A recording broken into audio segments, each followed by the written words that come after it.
We've been taught that a muse is this magical, ethereal creature who descends from the heavens and whispers genius into the artist's ear, a goddess of inspiration.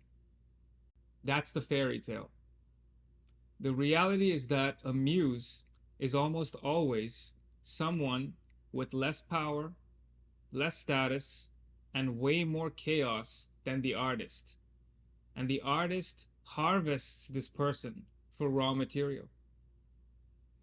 The artist loves a muse for three very specific and very dark reasons. Artists are often emotionally numb. They're professional observers. They stand at the sidelines, watching, analyzing, taking notes. And that detachment makes them brilliant at craft.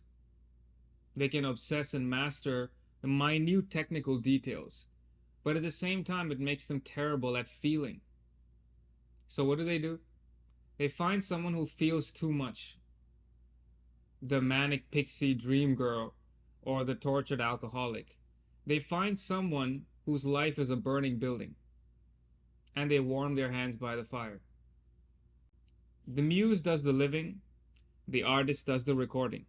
The muse has the breakdown, and the artist writes the song. It's emotional outsourcing. And here's a question. Why are muses never older, wealthier, and more successful than the artist? Picasso did not have a 50-year-old female CEO as a muse. He had girls and women he could dominate. Hitchcock did not obsess over powerful women. He obsessed over actresses he could contractually own and psychologically dominate. Why? Because the artist does not want to play God on the canvas. They want to play God everywhere. In the bedroom, in the relationship, everywhere. They want a block of marble they can carve into a person. Someone they can dress, mold, educate, and shape.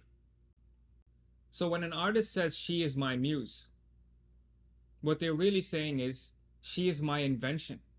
It's the ultimate ego trip. I didn't just make the art, I made the person. Creating art is lonely. The artist sits in a room for months, sometimes years, wondering if they're a genius or a complete idiot. You need proof. You need someone who can bridge the gap between creation and public acclaim. Enter the muse. The muse's job is to sit in the studio, watch the artist work, and look at them with wide, adoring eyes. To be the living proof that the artist is special. They're like a portable applause machine, a personal audience of one. And that validation is the most addicting thing for an artist. What happens when the muse grows up? When they get sober, they get stable, or God forbid they demand credit? Then the artist discards them. Look at the history of art. It's a graveyard of discarded women and men who were essential until they weren't. Picasso's muses ended up depressed, destitute, or dead. Dora Maar was a brilliant surrealist photographer before she met Picasso. She was painted as the weeping woman. After he dumped her, she suffered a massive nervous breakdown, underwent electroshock therapy, and became a recluse.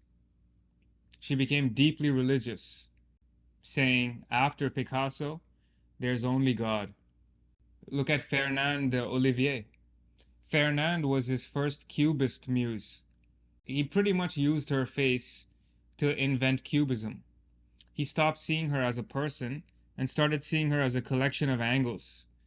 He turned a living person into a geometry problem. She was his first great love during the Rose period, and when he became famous, he left her. She died alone, in poverty, deaf and suffering from arthritis, completely forgotten by the art world while Picasso was a millionaire. Marie Therese was the, quote, golden muse. She was almost always painted sleeping or in a passive state. Picasso turned her into the dream. He turned this person into a passive sleeping object of desire without a voice, just golden curves and silence. Then there's Jacqueline, his second wife and his last wife also. He was obsessed with her, painting her more than any other woman, over 400 times. She was turned into a prisoner of the canvas. When Picasso died, she had no reality left to return to.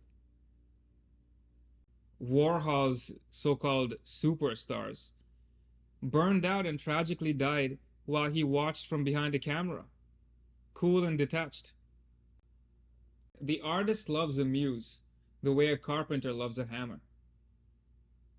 They love what the tool does for them. But when the hammer breaks, they don't mourn. They just go down to the hardware store and buy a new one.